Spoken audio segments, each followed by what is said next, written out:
I don't think magiging patas itong investigasyon na ito dahil kung nakita niyo naman yung mensahe ng Pangulo na sinabi niya na ganitong kriminal na mga, sorry hindi ko maalala yung exact words na sinabi, pero sinabi niya ganitong mga kriminal na injustice.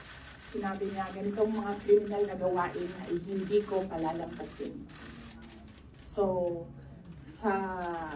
makita na natin, no, the pronouncements of the President, meron ng bias doon. And kung nakita niyo rin yung interview ng isang USEC ng Department of Justice, sinabi niya, a threat is a threat. Well, if you're a lawyer, you would argue na no,